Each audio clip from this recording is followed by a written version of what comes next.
行政長官會同行政會議喺今日上午嘅會議呢，係討論咗2022至23年度公務員薪酬調整嘅。我喺會議之後第一時間向大家公布政府向職方提出嘅薪酬調整方案。公務員團隊係政府嘅骨幹，有責任全力支持政府施政工作。本屆政府十分之注重與公務員團隊嘅工作關係同埋合作，亦都期望公務員團隊繼續秉持專業高效嘅精神去履行職責，不負市民嘅期望。我哋亦都十分之理解公務員同事對於今年處理薪酬調整工作時間表嘅關注。事實上，公務員嘅薪酬調整不單止直接影響18萬公務員嘅同事，仲會影響大約2萬多名非公務員合約員工，同埋政府資助機構所收到嘅資助金撥款，同埋資助機構嘅大約20萬員工，所影響嘅總人數呢係達到數十萬嘅。因此，本屆政府一上任已經決定係盡快咁處理公務員薪酬調整嘅工作。為咗加快完成整個薪酬調整工作，本屆政府亦都大幅咁壓縮工作嘅時間表。喺今日，亦都即係今屆行政會議嘅第一次會議之上呢，我哋就尋求行政長官同埋行政會議嘅同意，向4個公務員中央評議會職方提出2022年至23年度嘅薪酬調整方案。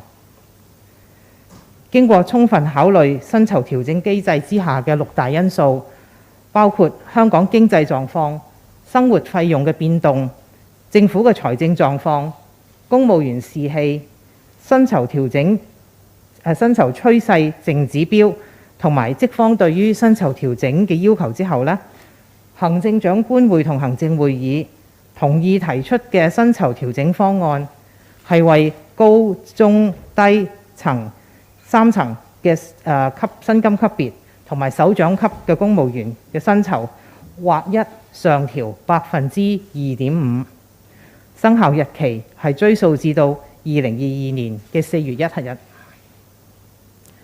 香港過去1年係面對複雜嘅經濟環境。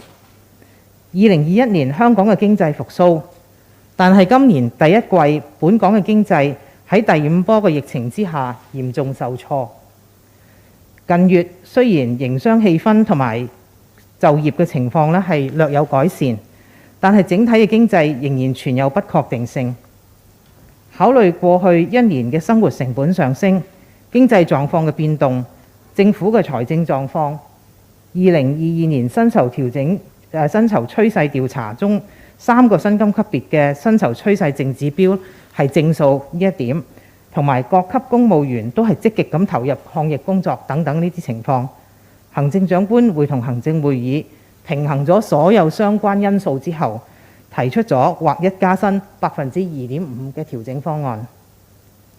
下一步，我會喺聽日即係7月6號同4個公務員中央評議會嘅職方會面，聽取佢哋對呢一個方案嘅回應，然後會盡快尋求行政會議就最終嘅薪酬調整幅度作決定。我哋嘅工作目標係爭取喺本立法年度會期結束之前，就有關嘅方案諮詢立法會公務員及資助機構員工事務委員會，然後呢係提交財務委員會去審議嘅。Let me say a few words in English. The current term government highly values cooperation with the civil service and expects the civil service to continue to discharge their duties professionally and efficiently to meet public expectations. The government fully understands the concerns of the civil service colleagues about the timetable of the civil service pay adjustment exercise. In addition, civil service pay adjustment will have a bearing on non-civil service contract staff, as well as the subventions received by subvented organizations and the pay of the staff of these organizations. In order to expedite the exercise, the government has decided to significantly compress the work timetable and handle this issue at the first meeting of the current term Executive Council.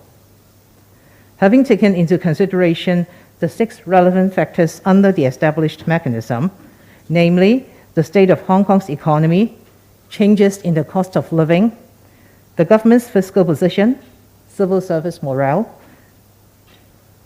the net pay trend indicators, and the pay claims of the staff side. The Chief Executive in Council has decided earlier today that an offer be made to the staff side of the 4 civil service central consultative councils, under which the pay for civil servants in the upper, middle, and lower salary bands and directorate be increased at the same rate of 2.5% for 2022 to 23, effective retrospectively from April 1st. Hong Kong's economy has been in a complex situation in the past year. Despite the strong rebound in 2021, the economy was severely hit in the first quarter of 2022 amidst the 5th wave of the epidemic. Although the business atmosphere and the employment situation has changed for the better in recent months, there remain uncertainties in the overall economic situation. The offer to increase the pay at the same rate of 2.5% across the board is a decision taken after balancing factors including the increase in the cost of living in the past year, the changes in the economic situation, the government's fiscal position, the positive net PTIs for all 3 salary bands for 2022, and the exemplary commitment of civil servants from all ranks in fighting the epidemic. Moving forward, I will meet with the representatives of the 4 central consultative councils tomorrow to listen to their views on the pay offer. We will then proceed to seek the CE in Council's decision on the final pay adjustment magnitude after taking into account the response from the staff side. Thank you. 而家係提問時間，請各位提問之前先講出自己代表嘅傳媒機構，每次可以問3個問題。依邊嘅最後嗰行嗰位女士。係局長你好 TVB 嘅，咁首先第一樣嘢就係想了解翻啦，因為之前公布嗰個薪酬趨勢結果咧，咁啊將高中低公務員咧，其實3個加幅咧都唔同啦。咁其實覺得呢個指標點咧？點解今次呢個決定其實唔跟翻呢一個指標咧？咁另外都想了解翻啦，因為即係3級嘅公務員啦，其實佢哋嗰個工作性質都唔一樣嘅。其實自己會唔會都擔心即係影響員工士氣各方面咧？唔該。首先呢，我哋嘅薪酬趨勢淨指標呢，從來都係6個考慮嘅因素之一，就並唔係呢我哋必然要跟隨嘅一個建議嚟嘅。咁喺過往呢，亦都有一啲年份呢，係因為特別嘅原因呢，係冇跟隨到呢一個薪酬趨勢淨指標呢去做嗰個最後嘅決定嘅。咁今年呢，亦都係一個比較特別嘅年份啦。我剛才喺開場發言嘅時候都解釋咗。喺2021年咧，香港嘅經濟咧係復甦嘅，但係喺2022年嘅第一季咧，因為第5波嘅疫情咧，香港嘅經濟係受到嚴重嘅挫折啦，嗰個就業嘅情況、就業不足率嘅情況都非常之唔理想啦。咁所以喺呢個咁嘅情況之下咧，我哋係需要比較小心去處理今次呢個問題嘅。咁而我哋考慮嘅6個因素裏面咧，亦都我哋需要考慮咧香港個經濟狀況，而香港嘅經濟狀況而家喺4月底開始咧放鬆咗社交距離措施之後咧，的確係有一個改善嘅。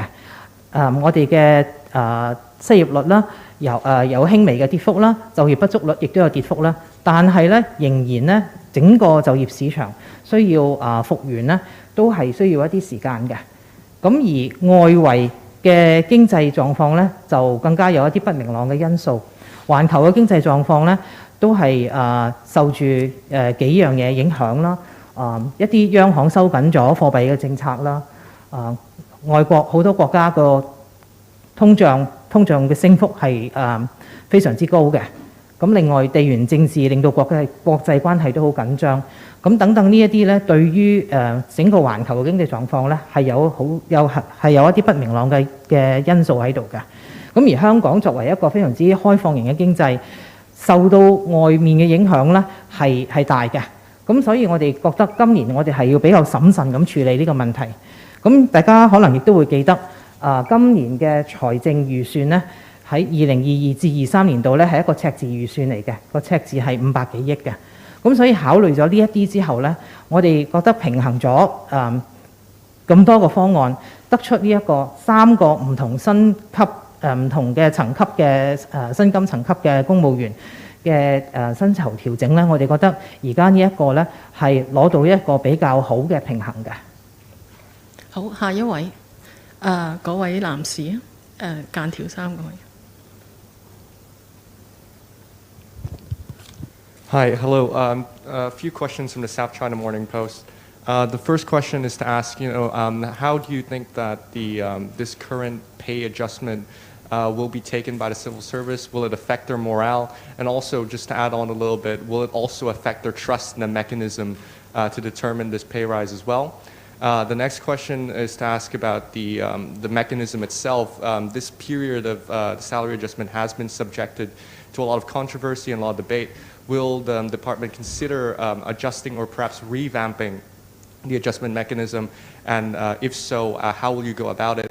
And also to ask, could you again elaborate on the rationale behind this 2.5 suggested increase? Because this is quite a steep drop from what was mentioned before in the pay trend survey, from 7% all the way down to only 2.5%. Thank you. Thank you. The net PTIs, the pay trend indicators, the net indicators, has never been the sole consideration in civil service pay adjustment. It is only one of the 6 factors that we should take into account.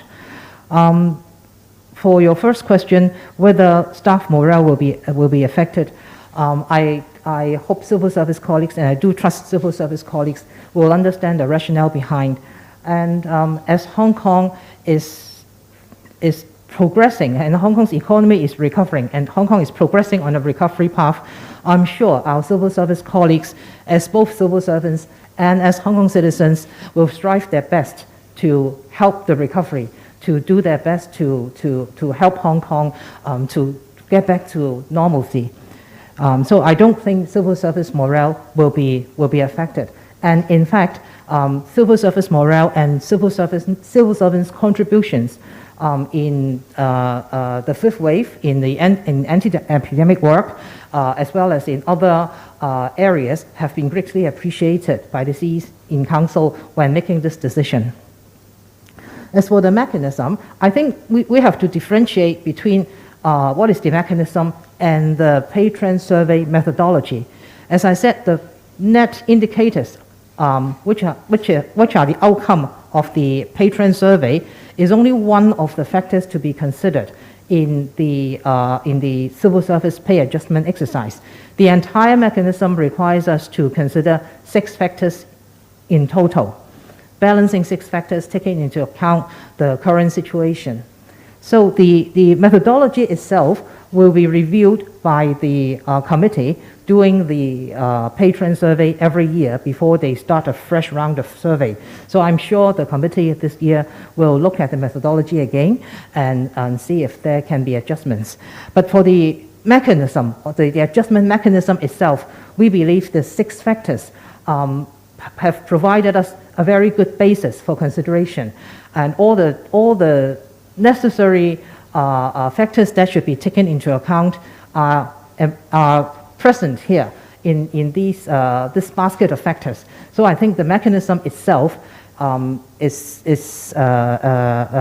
been serving us very well, and I do not believe that there should be any major changes to the mechanism. 好，嗰位男士喺第3行側邊嗰位。局長你好，明報嘅，我有3個問題。第一咧係你提到咧今年係一個比較情況特別嘅年份啦，咁同埋咧即係薪酬趨勢調查嗰個指數咧係只係6大因素嘅其中一個啦。你擔唔擔心今次嘅決定咧即係會影響成個薪酬即係公務員薪酬調整制度嘅公信力咧？同埋即係如果地緣政治係繼續緊張，咁呢個即係趨勢調查嘅結果係咪都將來只會佔一個比較輕嘅即係放比重嘅因素咧？呢個第一。第二咧係嗰個你會見公務員嘅團體啦。即係今日呢個2.5% 咧，係咪你嘅底牌嚟嘅？即係會唔會可能個底線係唔可以加過3%咧？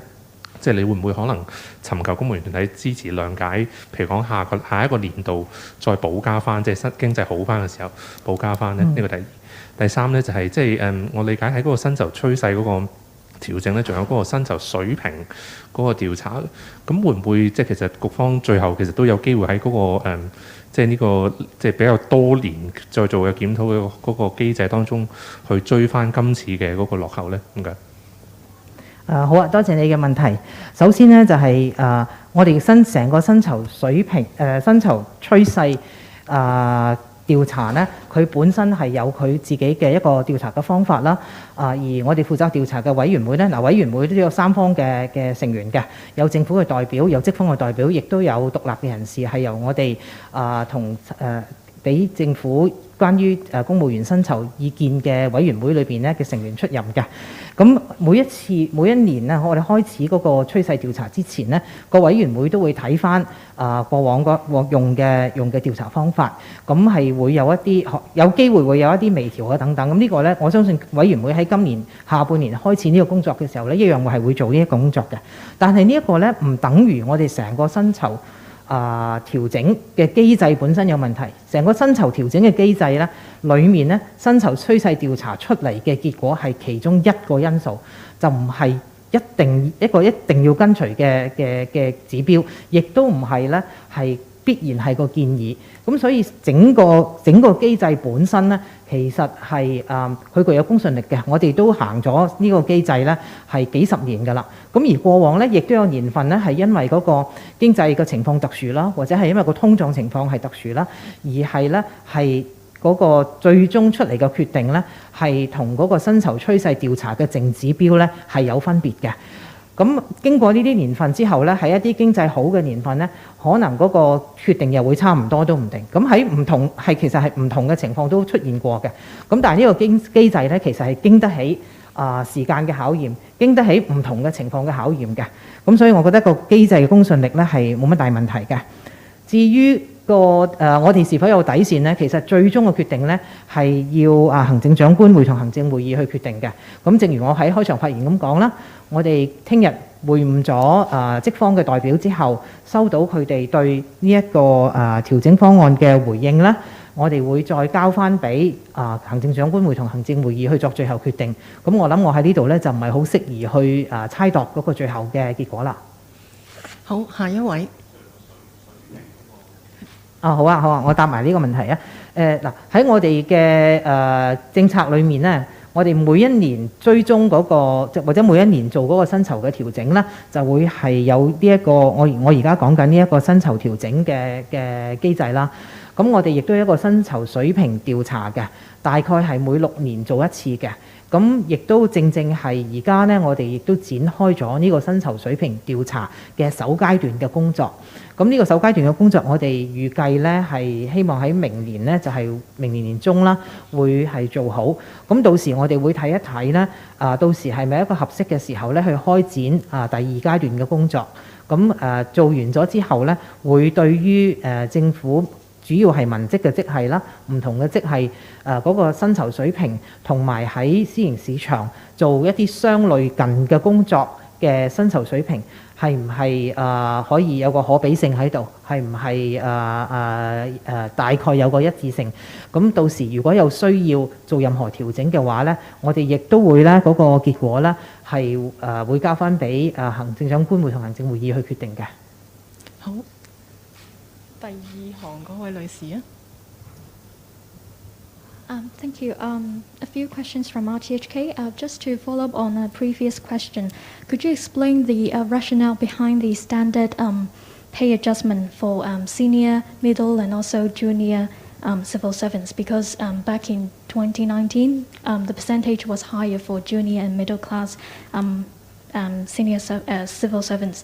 And the second question has to do about the 2.5% increase. So you said civil servants would understand the rationale. And could we also ask about what you make of it? Because the CPI in the past 2 years was already 1.9% combined. So it was in 1.6 in 2021 and 0.3 in 2020. So how would you compare the percentage increase in the CPI or the inflation and also the pay rise this time? Thank you. Thank you for your question. For the rationale, as I explained just now, the net patron survey indicators is one of the considerations we've taken into account, but we've also taken into account other considerations.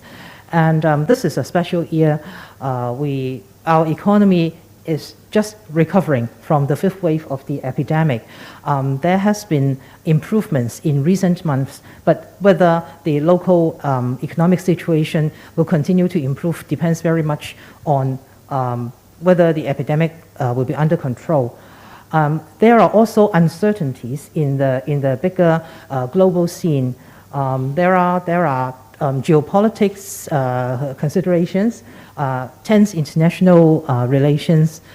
Inflation in other countries has also been high. So there are a lot of uncertainties there. And Hong Kong being an open economy is bound to be affected by what's happening elsewhere in the world. And this year we are having a deficit budget. There will be a deficit as forecast by the Financial Secretary of more than 50 billion.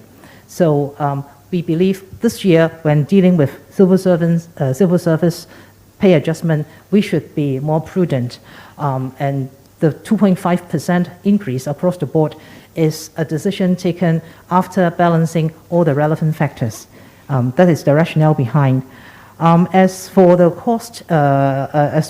change in cost of living, the CPI, every year when the CE in Council makes a decision on civil service pay adjustment, the CE in Council will have taken into consideration all the factors relevant for that year. So we do not carry the factors that was relevant for a past year into this year's consideration. So this year we've taken into account the CPI increase in the 12 months from April 2021 to March 2022 over the previous 12 months, and the percentage increase is about 1.7%. 或者我哋答多兩位嘅問題，前面呢位女士。局長你好，咁想問下今次嘅加薪幅度同原本嘅指標入邊期望唔同啦，咁最主要根據啲咩準則同決定？咁點解係會有2.5% 呢個結論，同埋點解要會劃一加幅呢？咁另外咧都覺得呢個做法得到嘅數據調查嘅數據係咪可靠啦？咁之後咧頭先會講到會有微調嘅可能性啦，咁個微調嘅方向會係點樣樣？咁同埋咧，如果唔係嘅話，會唔會驚令到個制度其實係形同虛設咗咧？咁仲有咧呢個落差會唔會引起公務員工會嘅不滿啊？因為佢哋抗疫都成日幫手啦，咁驚唔驚係影響到士氣，甚至造成人才流失咧？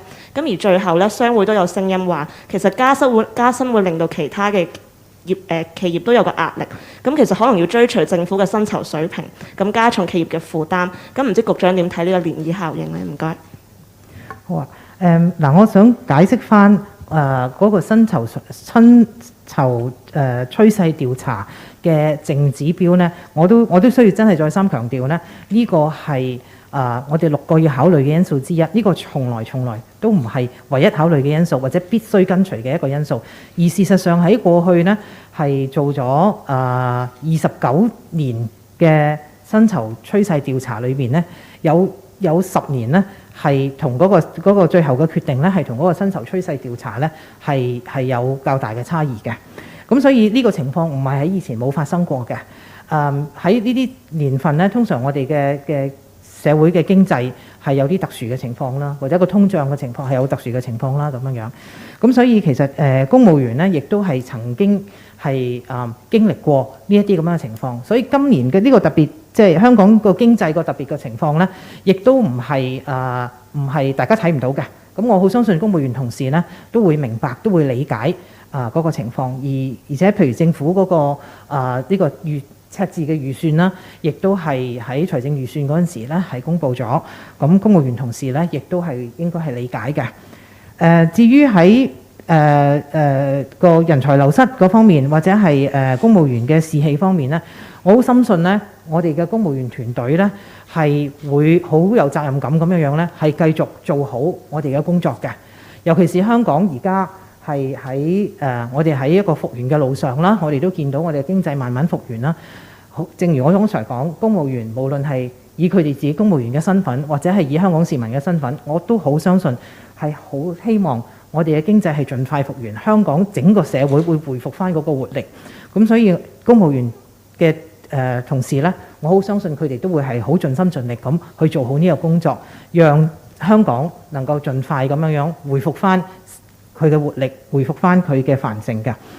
另外人才流失方面呢，我哋其實睇翻公務員嘅薪酬或者公務員嘅整體嘅整個佢嘅回報啦，可以咁樣講。其實喺長線嚟睇呢，我哋並唔同私營機構呢係有太大嘅落差嘅。我哋其實都係存在嗰個競爭力嘅。咁呢個亦都從我哋每一次我哋做一啲職位嘅招聘呢，我哋其實收到嘅申請呢都好大量，嗰度呢可以睇得到出嚟。咁所以呢，我亦都唔係好擔心呢係會有大量嘅人才嘅流失。而畢竟公務員嘅工作呢，其實對於公務員之所以吸引呢，亦都唔係單單係靠薪酬嘅。其實喺我哋嘅工作裏邊呢，能夠服務社會嗰個滿足感啦，能夠為大眾做一啲令整體香港都會進步嘅事啦，等等咧，呢啲都係對公務員呢係有好大嘅動力嘅。咁另外公務員嗰個工作嘅崗位嘅穩定性啦，等等咧，呢一啲都係吸引外面嘅人係加入公務員隊伍嘅一啲要素嚟嘅。咁所以我都唔擔心呢個係會造成人才流失嘅。好，咁或者嗰位最後嗰行嗰位女士。你好 Now TV 嘅，都想問下呢，即係3層公務員嗰個調查結果就係2.04至到7.26，都想問清楚，即係點樣計出呢個2.5% 呢？係咪跟通脹？跟住同埋都想問下呢，點解決定即係3級公務員都劃一調整？因為過往都似乎高層個公務員係即係分開去調整佢嘅薪酬啦。同埋最後就想問下，即係呢個今次嘅薪酬調整就同個調查結果都差比較遠啦，會唔會擔心影響埋即係私人市場嘅信心呢？唔該晒。嗱，我都想再解釋咧，薪酬趨勢調查咧，其實係一個追蹤性嘅調查嚟嘅，佢唔係對未來做一個推測，佢亦都唔係咧係影一張而家今時今日嘅相，其實咧佢係一個追蹤翻過去嗰1年喺私營機構裏邊員工嗰個薪酬嘅變動嘅。咁所以其實對於私營市場嚟講咧，私營市場應該係佢哋都會好清楚咧，呢一個係講緊係過去嗰1年已經發生咗嘅事嘅。咁所以喺呢一方面呢，我相信私營機構佢喺嚟緊呢1年做佢嘅薪酬調整嘅時候，佢會考慮翻佢自己嘅獨特嘅狀況去做啦。咁另外呢，2.5係點樣計出嚟呢？其實呢，從來做公務員嘅薪酬調整呢，我哋要考慮晒嗰6個因素啦，要平衡嗰6個因素啦，從來都冇一條公式係我哋放晒啲因素落去，然後咧就可以計出一個數出嚟嘅。咁所以呢個數咧，我都可以喺度同大家講咧，唔係經過一個算術式或者數學式嘅計算咁樣計出嚟嘅，係的確係考慮咗唔同嘅因素。喺一方面，我哋有正嘅正薪酬趨勢指標啦，我哋有輕微嘅通脹升幅啦，公務員嘅辛勞啦，佢哋嘅士氣嘅影響啦，亦都有公務員團體佢哋嘅對於薪酬嘅訴求。但係喺另外一邊呢，亦都有嗰個整體個經濟狀況不明朗嘅地方，有政府個財政狀況，我哋要考慮係一個赤字嘅預算。咁所以呢，係平衡咗兩邊嘅因素，兩邊嘅拉力，我哋係得出呢一個結果出嚟嘅。咁所以咧就呢個唔係，對唔住，我俾唔到一條公式嚟，係唔係用一條公式計出嚟？咁但係就係平衡咗呢啲因素，我得到出嚟嘅結果啦。好多謝各位，記者會完畢。